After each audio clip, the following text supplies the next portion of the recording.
সাতক্ষীরার কলারোয়ার কাজিরহাট কলেজের দুই ছাত্রীকে অবৈধভাবে বিয়ে করা বিতাড়িত শিক্ষক সিদ্দিকুরকে প্রায় 2 বছর পর কলেজে নিয়মিত ক্লাস নেওয়ার অনুমতি দিয়েছেন বলে অভিযোগ উঠেছে। গত বৃহস্পতিবার কলেজ অধ্যক্ষ ও 3 জন এডহক কমিটির সদস্য মোটা অঙ্কের উৎকোচের বিনিময়ে তাকে কলেজে ক্লাস নেওয়ার অনুমতি দিয়েছেন বলে অভিযোগ রয়েছে। অভিযুক্ত শিক্ষক 2015 সালে কলেজের ডিগ্রি সেকশনের ইংরেজি বিভাগের প্রভাষক হিসেবে যোগদান করেন। যোগদানের পর কলেজের ছাত্রছাত্রীদের ইংরেজি প্রাইভেট পড়ানোর সুযোগ ছাত্রীদের যৌন হয়রানির অভিযোগ ওঠে। এক শিক্ষার্থীর সাথে অবৈধ সম্পর্কে লিপ্ত থাকার অপরাধে কলেজ কর্তৃপক্ষ ভিকটিম শিক্ষার্থীর সাথে বিয়ে ও দিয়ে দেন সে সময়। পরবর্তীতে একই অপরাধ দ্বিতীয়বার করায় কলেজ প্রবেশ ও পাঠদান বন্ধ করে দেয় তখনকার কলেজ কর্তৃপক্ষ। বিস্তারিত দেখুন অনুসন্ধানী রিপোর্টে। আমাদের কলেজের যে শিক্ষক যোগদান করেছেন তাকে আমরা বিশেষ একটা প্রয়োজনে অবজারভেশন রেখেছিলাম, কিন্তু সে বিষয়ে তার কোনো অভিযোগ কেউ দেয়নি, কোনো অভিযোগ নেই।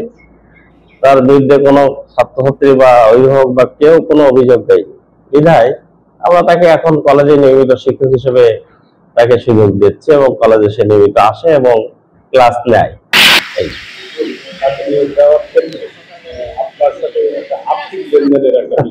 এটা সম্পূর্ণ কাল্পনিক, মিথ্যা, এর কোনো বাস্তবতা নেই।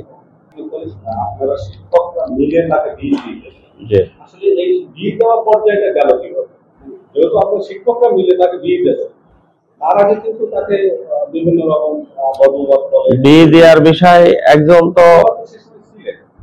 তো তার সাথে যখন বিয়ে হয় আমরা পারিবারিক ভাবে মেয়ের পিতামাতা আমাকে ধরছিলেন যে আমরা মেয়েটাকে এই ছেলের সাথে দিতে চাই, তা তুমি রাজি থাকো কিনা। তাই বললাম হ্যাঁ, যদি বিয়ে হয় হোক।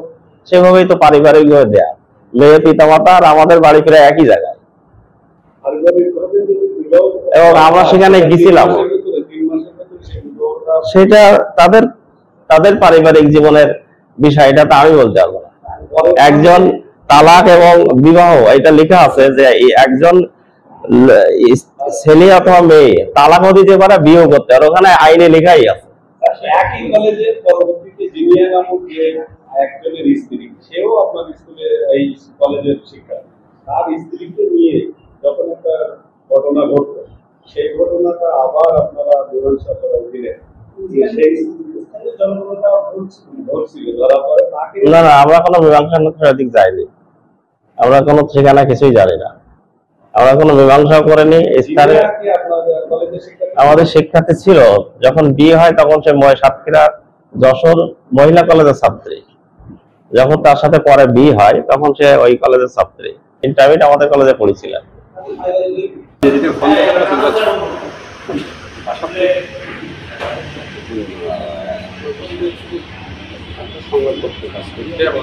স্যার সাথে কথা বল, আপনার বক্তব্য দরকার ছিল।